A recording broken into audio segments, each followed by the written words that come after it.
All right, millions taking to the streets to protest climate change. And while the majority of protesters were peaceful, that wasn't the case in Portland, Oregon, all thanks to Antifa.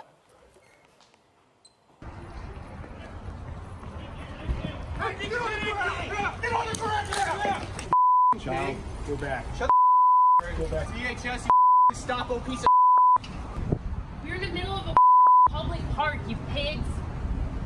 Pig.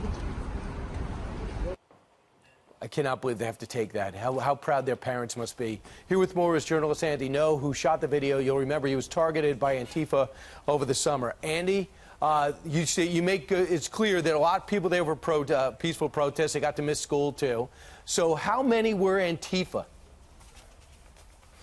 Yeah, so on Friday, hundreds of thousands around the world marched, and in spite of the apocalyptic language and fear-mongering about the climate, it was peaceful, except for in Portland, where a faction of Antifa militants dressed head to toe in black and wearing masks showed up and commandeered part of the demonstrations. They replaced the chants about the climate to expletives against the police.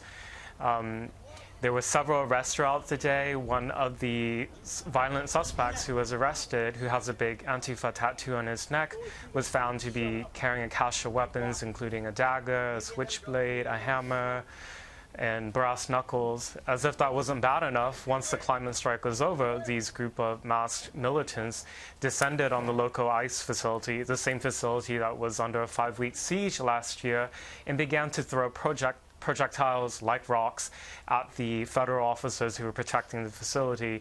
When they responded, they all took off running in different directions, and that's what you see in the video. Andy, the police who were chasing them dropped some of the ammunition, and one of the masked Antifa people attempted to pick it up.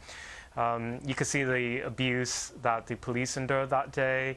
Antifa says that they organized to oppose the far right, but really they just use that as a pretense to take to the streets, to cycle through a number of issues, and to push their political agenda. True. Andy, a couple of things. You were attacked. You know this personally. So you understand what they're violently capable of. But seeing those two kids, they look like white kids, late teens, early 20s. Is that typical Antifa? This group that demonstrated on Friday was a bit younger than what the average Antifa member is, you could say. And this was their youth wings. And what's concerning about this to me is that this movement is able to recruit younger and younger people. I mean, many of these masked people were really children. And you see how they've bought onto this narrative that the police are evil, and they have no hesitation in not just showing disrespect to law enforcement, but hatred and trying to actively get in the way of the arrest. Right. Andy, we have to go to break, but if you're a guy, if you're a kid and you're screaming at a cop like that and challenging a cop, that police chief's got to empower his officers to arrest these guys, leave them in jail for a week or two, and then we'll see how militant they are when they get out. Thanks, Andy. Appreciate it. My pleasure.